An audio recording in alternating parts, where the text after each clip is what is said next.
Tai ką, sveiki dar kartelį, pakeliu į Šilalės rajono, užsukau pietų iš tikro, nemakšius, ir pasiskambinau labai geram pažįstamam ūkininkui Alfredui Bardauskui, su kurio labai daug metų draugaujam ir buvo labai malonu susitikti, ir įsikalbinau į laukus atvažiuoti. Nes su Alfredu visą laiką įdomu pasiklausyti apie tai, kas yra realybėj, kas vyksta, ką darom, ko nedarom, gal ko nereik visai daryti, o gal būtinai reik. Alfredai, kas per situaciją šie metai, kuom išskirtiniai, kitokie, ką jūs pastebit? Išskirtiniai, kad Odeta aplankė mane, tai čia labai malonu.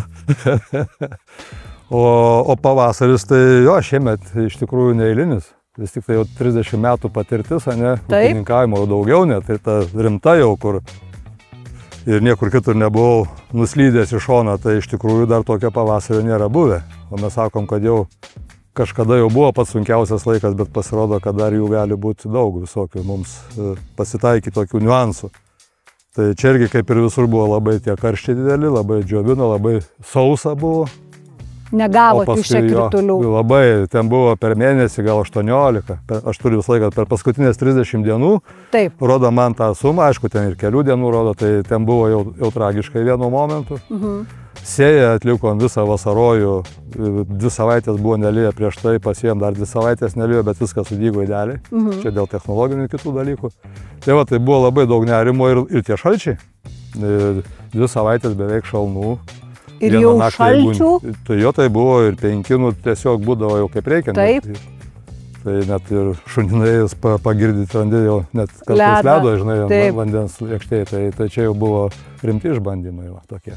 Tai to nesam turėję. Būdavo šalnų dieną, 2, rapsuose ten keli žiedukai nukrito, viskas okei, o dabar čiut ne iki draudiminių įvykių tokie dalykai šiemet. Ar turit tokių laukų, kur kvietė draudimus? Ne, aš tiesiog nuo šalnų nesidraudžiau, tai negalėjau ir kviestis.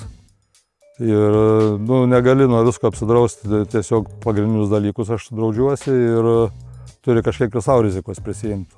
Tai va, aš galvojau, kad čia mažesnė rizika, retai būna arba mažos o šalnos, bet pasirodo, kad galima kartais labai stipriai nukentėti. Tai dabar šalnos praėjo, lietaus gavom, nukviečiuose stovim visai viskas gerai, man atrodo. Jo, virš 40 gal 6 mm per paskutinės 30 dienų, tai dabar jau mes laimingi ir dabar tik tai melstis, kad ateityje nebūtų kažkokių nesąmonių dar.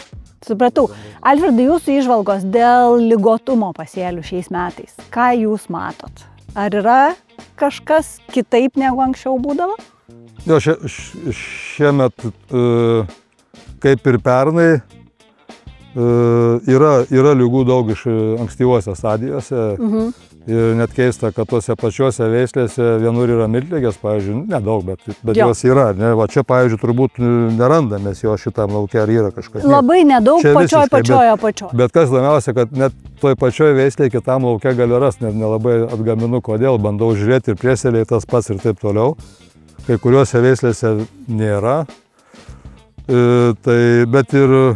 Bet to šalnos, kai buvo, tie purškimai buvo ir mes, kad ateinam nelabai pradedam susigaudyti, rodos, kad čia lygos puola, o čia daugiau tie visi fiziologiniai dalykai, visokie pabraižymai, padeginimai.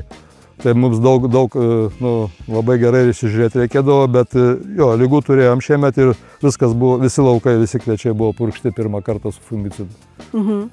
Tai tą darė. Kas nebūtinai kiekvieno pavasario. Ne, pernai tą dariau irgi, bet prieš tai 2 metus čia dėka vienos, kaip pasakyti, buvo projektas, kada konsultavimo tarnyba, instituto mokslininkai pas mane irgi darėm tokius dalykus ir optimizuoti, mažinti, minimizuoti, taip noriu sakyti. Geroji augalų apsaugos praktika. Jo, tai jie man prašydavo, kad nedaryk, bet paskui mes pasišnekam, sako, aš jau išsigudinau, kad ir kituose laukuose nedaryti. Pirmo fungicido esu nedaręs gal 2-3 metus, bet pamenam, kad vasaros būdavo labai sausos, čia buvo keletą tokių vasarų, kur trūkdavo labai drėgmės. Tai darydavau vieną stiprų labai ant vėliavinio lapo fungicidą. Tai iš tų jau pačių naujausių, ten kaip pelatus, vitreksai, visokie iš tų. Tai vieną daryti, tai buvo gerai, bet pernai ir šiemet jau situacija yra kitokia, dabar jau neužilgo ir antrą naudosim irgi, bet rimta. Ir va laikot, jau radom akuotus išlindusius. Tai va, tai dabar reikės irgi stiprų dėti, nes kviečiai dabar, kai bebūtų keista po šitų visų negerų orų, yra vis tiek matom riebus. Viską tai norisi išsaugoti, kad duotų to derliaus. Reikia atsigriebti dabar kažkaip. Taip, reikia ir tikėtis, kad tikrai ką įdėsim tą.